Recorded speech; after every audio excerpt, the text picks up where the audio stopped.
This is Pattern Interrupt, a short episode designed to gently disrupt a belief or habit that may be quietly shaping how you feel in dating. Let's talk about something many people rely on early in a connection: the spark. There's a moment that often happens on a first or second date. The conversation flows, there's chemistry, there's a sense of excitement, and afterward you find yourself thinking, that felt different. That felt promising.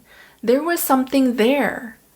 And we've been taught to trust that feeling, to use it as a signal, a sign that something meaningful may be developing. But here's the part that's worth gently questioning. The feeling of spark is not always coming from compatibility. It's often coming from stimulation.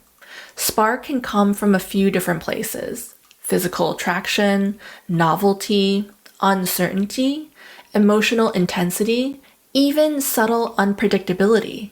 And those experiences can feel engaging, they can feel alive and meaningful, but they don't necessarily tell you whether the relationship itself can develop in a steady, grounded way. Compatibility tends to come from something different: shared life goals, aligned values, compatible lifestyles, things like how you want to structure your life, what you prioritize day to day, how you make decisions, and what kind of relationship you're both actually building toward. Those things don't always reveal themselves in the first one or two interactions. They show up over time, through conversations, through choices, and through consistency.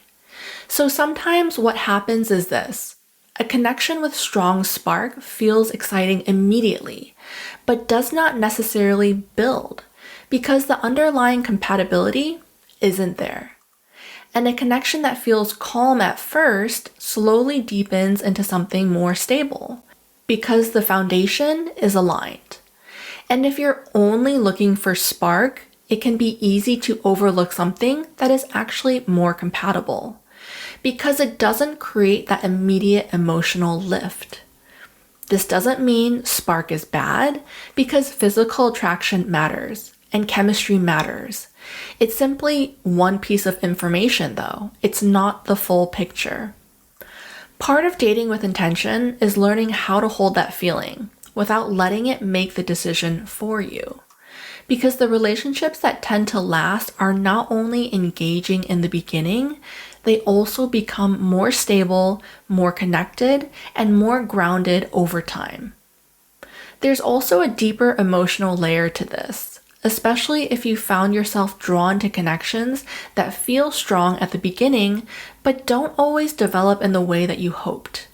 For those of you who want to go a little deeper, quietly, I recorded a private continuation where I talk about what I'd say if you were my client, the part we don't usually talk about publicly, and how to emotionally hold this week. That lives inside the members only podcast feed. You can learn more in the show notes. This episode is complete as it is. Stay steady, and I'll see you next time.